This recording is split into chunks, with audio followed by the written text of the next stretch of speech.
Après avoir reçu tout cet enseignement de Dieu, Moshe rassembla les enfants d'Israël afin de le leur transmettre pour pouvoir réaliser concrètement la construction du Mishkan et tout ce qui s'y rapportait.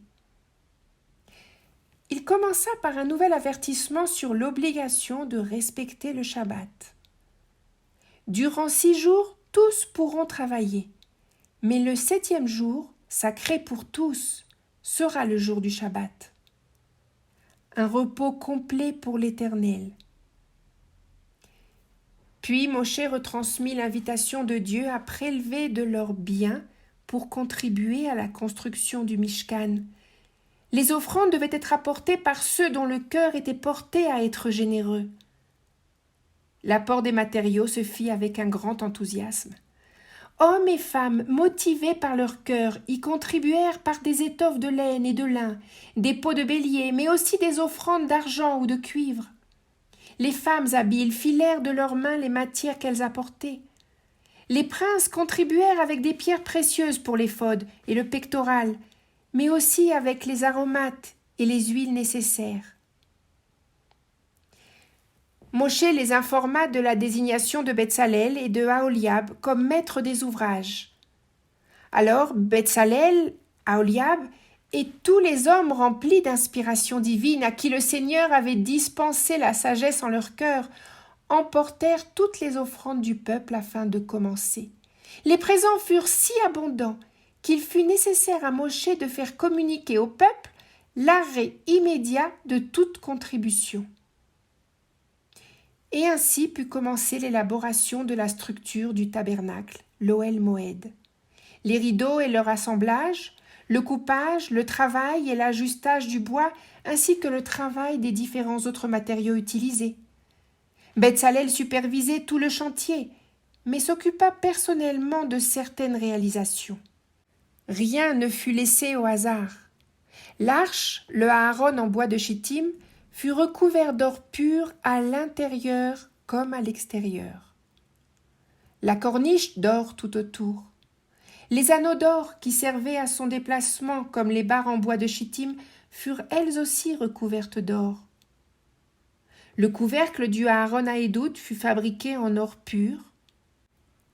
Les chérubins, au visage tourné l'un vers l'autre, inclinés vers le couvercle et aux ailes étendues en avant, furent réalisés d'une seule pièce d'or surgissant aux 2 extrémités du couvercle. La table, le shulchan en bois de chittim, fut aussi recouverte d'or pur, avec une bordure d'or tout autour.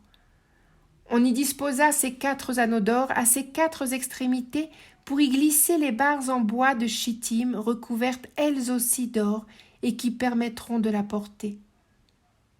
Et on confectionna les accessoires de la table, en or pur. Le chandelier, la ménorah, fut fabriqué d'une seule pièce d'or avec tous ces détails qui sortaient de cette même pièce. Ces lampes, ces pincettes, ces pelles, ainsi que tous ces autres ustensiles furent eux aussi réalisés en or. L'autel de l'encens ou misbéach à Kétoret fut complètement recouvert d'or pur. On lui façonna 2 anneaux de chaque côté au-dessous de sa bordure pour y placer de nouveau les barres en bois de chittim et recouvertes d'or qui serviront à le porter.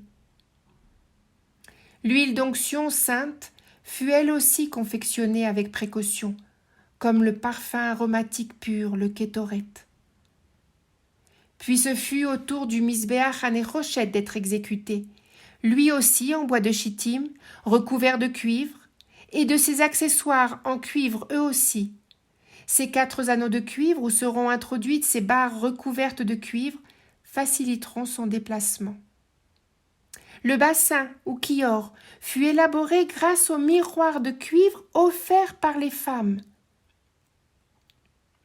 On réalisa alors le parvis de 100 coudées de longueur, soit approximativement 50 mètres, avec ses 20 piliers et socles en cuivre au sommet d'argent, du côté sud, et 20 du côté nord. À l'ouest, on disposa 10 piliers, et à l'est, 3 piliers de chaque côté de l'entrée. Un rideau magnifiquement brodé avait été disposé à l'entrée du parvis. Voilà comment avait été menée la construction du Mishkan et de ses ustensiles, selon ce que Dieu avait transmis à Moshe.